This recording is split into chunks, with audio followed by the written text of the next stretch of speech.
You said that you heard somewhere and that you discovered that the meaning of life is within us, right?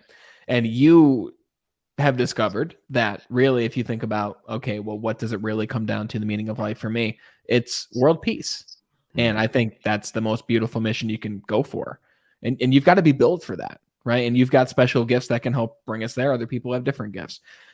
How would you help somebody discover what their meaning of life is? How do we take what's already there and bring that to the surface? Kind of like what you did with this individual you met with, and she realized, hey, maybe that is what I want to be doing. How do you help people determine that within them? Great question. It starts by just being still for a few minutes. I think a lot of people listening to this might not come as a surprise, like if the thought that of sitting motionless and doing nothing for 1 minute is like the idea is like a nails on the chalkboard kind of thing. Like I could never do that. That's probably exactly what you need to do. But it's really about holding space. People get caught up on, oh, meditation, this and that. It's like, you got to hold space for the voice in your head.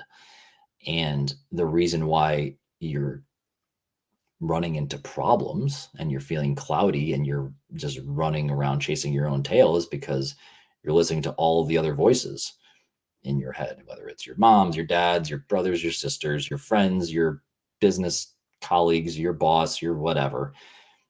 You're putting all those things first. Now, it's not to say they're not valuable. You don't need to dismiss them, but that's what they care about, and they're voicing it, and they're letting you know. And if you're making that the priority, it will always be the priority until you come back and ground yourself a little bit in what you care about. You're not going to find it, and you will get obliterated. I would build up this basically a house of cards all the time for myself. I would have these obligations, whether I was running a program or I had the gym. I had all these things that I needed to uphold, and it's almost like the golden handcuffs. You have so many things to maintain that you're on the hook for now, and how much money you need to make for this company, and da da da da da. It's really just a distraction. It's really just a distraction. You can get out of all that stuff, and you can pivot if you're smart. And you don't have to go all in. You don't have to do the burn the ships thing. You do not, nor do I recommend it, because you're not going to be, more than likely, you're not going to be able to handle it. You will be doing that, shortchanging yourself, because you're like, that's what everybody else told me to do. And it's that movie storyline, like, and they'll like, no. Yeah. More than likely, and this is the habit change side of me coming into play, is start with a very small thing. And that's really what Naked Sunday was, for anybody who's wondering what's this Naked Sunday thing. It's exactly what it sounds like. I said, butt naked on a Sunday by myself first. And this was after I came back from my pseudo honeymoon. I'm just sitting there looking at myself. I'm like, why am I not still like, something's not alignment?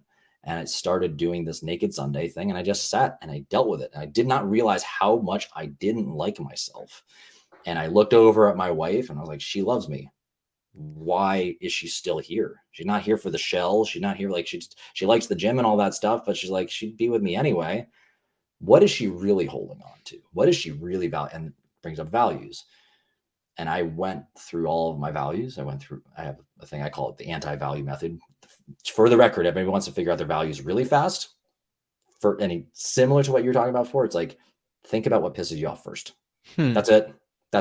Go there. And the exact opposite is what you care about. For me, it was respect. Disrespect was the thing that bothers me. So things like not holding the door or saying please and thank you, like little things that just literally drive me up the wall. I agree. In ways that I can't even describe. And I'm neurotic. I'm fully aware of that. I'm with you, though. I relate to that.